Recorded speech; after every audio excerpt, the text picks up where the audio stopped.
one aeroplane makes that noise, and that is a Spit. Of course, you hear combinations of these in the Lancaster, possibly in the Mustang, but the noise and the sight of that elliptical wing is just the Spitfire, isn't it?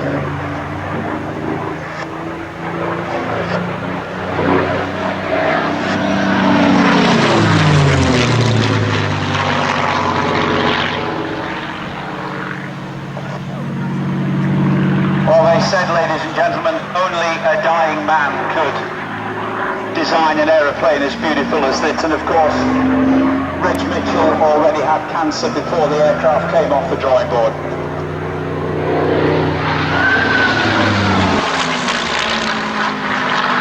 The distinctive whistle of the Mark 9, where you get the airflow through the two large air and oil coolers under the wing.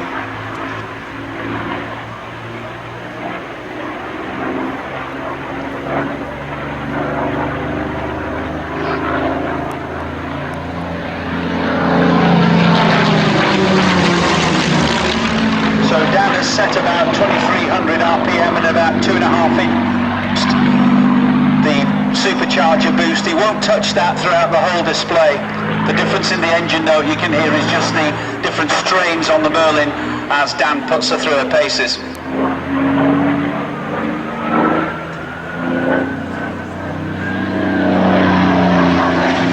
new fighter design, which incorporated the Snyder Trophy expertise, and this was the result.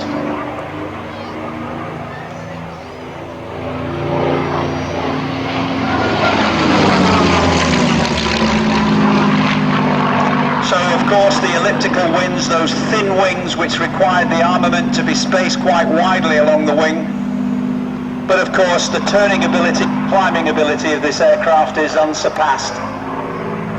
The enemy just did not know what had hit them when these aircraft came into service. So it was on the 3rd of June 19...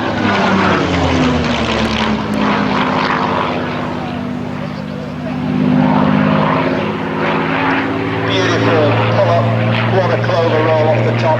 Dan's really enjoying himself. Who wouldn't on a gorgeous day like this flying a Spitfire?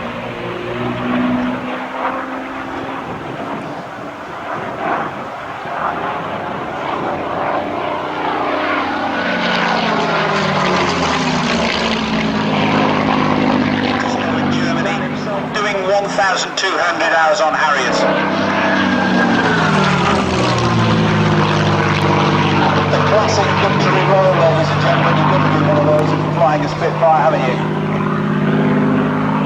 But Dan went on from there. He was posted to Edwards Air Force Base in 1992, and during the course of that detachment he flew 43 different types of aircraft.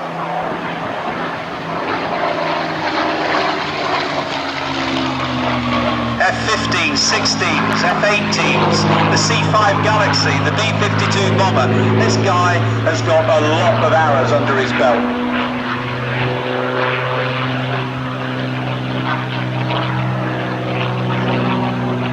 So this aeroplane, TA-805, was finally struck off charge by the RAF and shipped to South Africa to join the South African Air Force in 1949.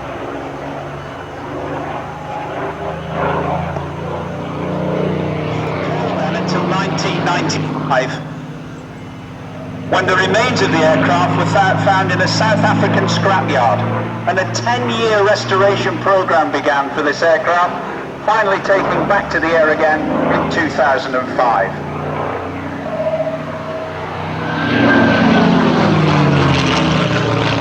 Now, a lot of Spitfires were named after towns and counties that had public...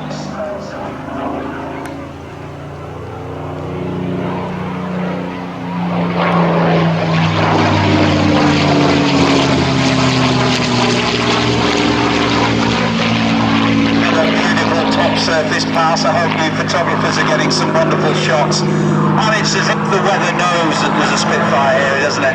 I'll just clear a way for you, and so it should. So you can see the Hispano cannon on the leading edges of the wing of this aircraft.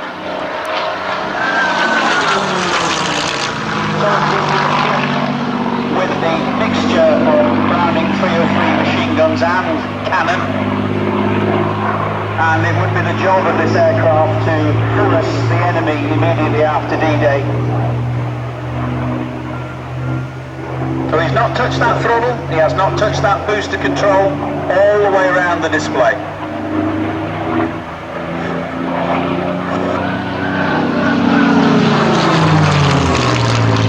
So this is the most successful fighter aircraft of all the 12R9, but the Spitfire had a better turning circle.